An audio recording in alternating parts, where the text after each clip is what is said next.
मित्र मैत्रिणींनो, आज 20 वर्ष आधीची वेळ आहे. म्हणजे 2006ची यवतमाळ गव्हर्नमेंटला मी विद्यार्थिनी होते. 2006 साली यवतमाळ गव्हर्नमेंटला, आणि त्यावेळेला लिंगायत मॅडम माझ्या प्राध्यापक होत्या, माझ्याच मेथडच्या प्राध्यापक होत्या. खरं मला अतिशय सन्मानाचा हा क्षण वाटतो. का? कारण माहिती आहे का, इथून इथपर्यंतचा हा जो प्रवास आहे, मॅडमच्या खुर्चीला खुर्ची लावून मला बसायला मिळालं, तर हा 20 वर्षापासूनचा, म्हणजे 20 वर्षानंतर हा घडलेला प्रवास आहे. म्हणजे मी घरून पावले असं म्हणायला हरकत नाही, कारण हे मी स्वप्न पाहिलं नव्हतं. म्हणजे या स्वप्न इथपर्यंत पोचेल की माझ्या प्राध्यापक मॅडम प्राचार्यपदाला जातील हे तर माहितीच होतं, पण मी त्यांच्या एका कार्यक्रमामध्ये पाहुणी म्हणून येईल आणि त्यांच्या खुर्चीला खुर्ची लावून बसेल हे स्वप्नही पाहिले नव्हतं. हे स्वप्नांच्या पलीकडचं आहे असं मला तुम्हाला अतिशय तळमळीनं सांगायचं. आणि खरंच म्हणजे ज्या वेळेला आम्ही गव्हर्नमेंट BEdला होतो ना, तर त्यावेळेला तुम्ही सगळे जसे आहात तसंच म्हणजे अतिशय शिस्तीचं वातावरण होतं. विद्यार्थ्यांना कंपल्सरी यावंच लागायचं, वेळेत यावं लागायचं. म्हणजे तुमच्यासारख्या बुट्ट्या वगैरे घ्यायला चालायच्या नाही, सातत्याने. म्हणजे आमची पांढरी साडी जी होती ना, तर ती पहिल्यांदा आम्ही घातलेली पहिली पांढरी साडी ती वर्षभर आम्ही घातली होती. आता 2 वर्षाचं BEd झालंय, तर आमच्या वेळेला वर्षाचंच BEd होतं आणि वर्षभर आम्ही ती पांढरी साडी, एकच पांढरी साडी घातली होती. ती पहिली साडी आम्ही BEdला घातली. आणि तेव्हा जे धडे गिरवले ना, म्हणजे मला खरंच निश्चितपणे सांगावंसं वाटतं की जे धडे त्यावेळेला आम्ही आमच्या आयुष्यात घडवले, आज जी नाट्यछटा झाली, असे अनेक नाटिका आम्ही करायचो. आणि तीच खरी म्हणजे नाटकाचा आवड निर्माण करण्याची संधी होती. आणि म्हणून मी आज नाटकाची चळवळ राबवते आहे असं मला मनापासून वाटतं. म्हणजे माझ्या जडणघडणीमध्ये माझ्या महाविद्यालयाचा, माझ्या प्राध्यापकांचा एक मोलाचा वाटा आहे, ज्यामुळे मी इथवर आले. इथपर्यंतचा प्रवास, मॅडमच्या खुर्चीला खुर्ची लावून बसण्यापर्यंतचा प्रवास हा माझ्या महाविद्यालयामुळे, माझ्या प्राध्यापकांमुळे घडून आला असं मला मनापासून सांगावंसं वाटतं.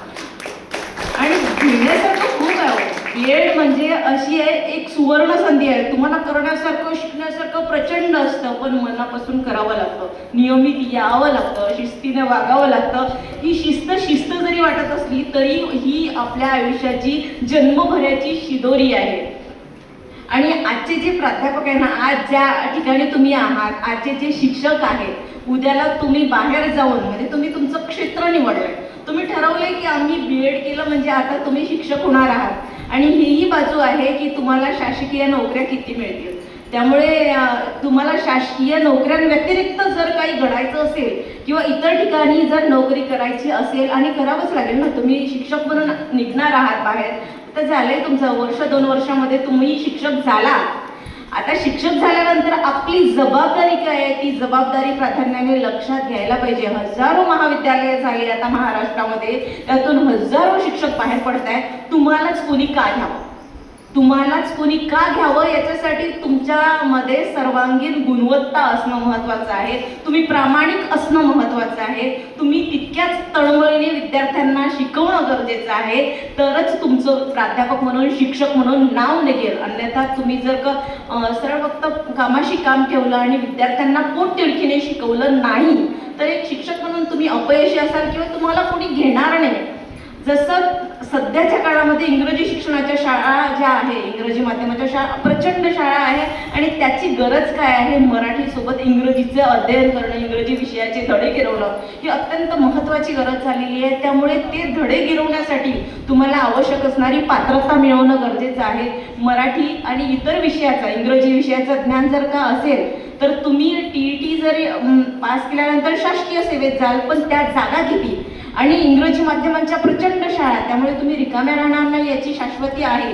पण तिथे तुम्हाला घेण्यासाठीची गुणवत्ता वाढवणं पण तितकंच गरजेचं आहे. खरं तर असं म्हणतात की देणाऱ्याने देतच जावे, घेणाऱ्याने घेत जावे, घेता घेता एक दिवस देणाऱ्याचे हात घ्यावे. देणाऱ्याचे हात घ्यावे म्हणजे शब्दशः अर्थ नाही आहे तो. घेणाऱ्याचे हात घ्यावे असा त्याचा अर्थ अभिप्रेत नाही, तर त्या पलीकडचा अर्थ आहे. हा अर्थ हा आपल्या शिक्षकांसाठी आहे.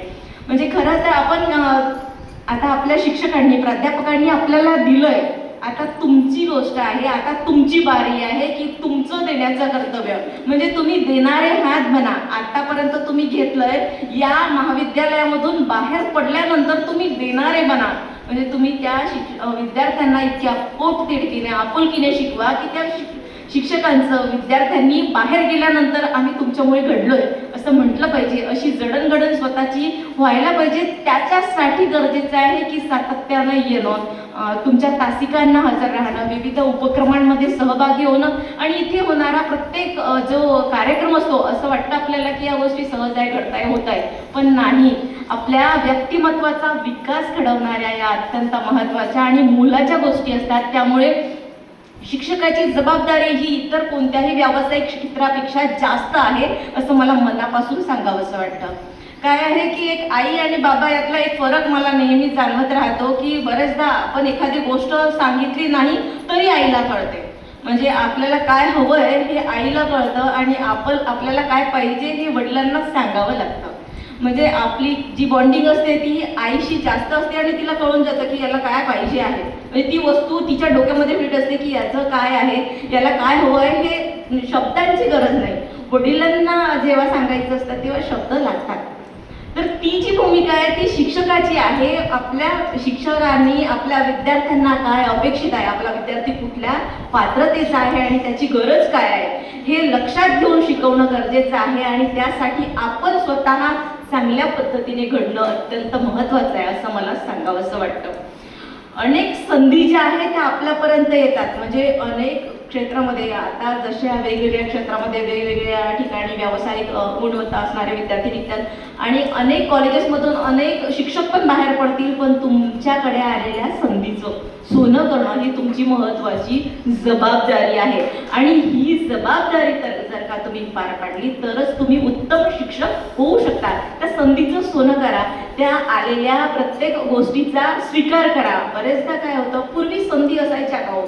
नाही, पूर्वी इतक्या मोठ्या प्रमाणामध्ये संधी नव्हत्या. इंग्रजी शाळांचं प्रमाणही एवढं नव्हतं. त्यावेळेला आम्ही तर जिल्हा परिषद शाळेमधून घडलेले विद्यार्थी आहोत, पण तरीही आम्ही करू शकलो. तेव्हा एवढे म्हणजे आता मी 2-4 पोरांच्या संदर्भामध्ये सांगते, सगळेजण मोबाईल घेऊन आले होते. अरे नाही, कागदावर घेऊन आणा, कागद वापरा. म्हणजे हा जो आहे ना 1.5 GB फुकट मिळत आहे, उद्या 2 GB मिळतील.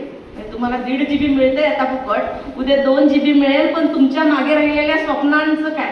म्हणजे तुमची स्वप्न ते मागे राहतील, ती पूर्ण करण्याचा एकदा वेळ निघून गेली की नाही, ते उशिरा जर मिळालं तर त्याला काही विशेष अर्थ उरत नाही.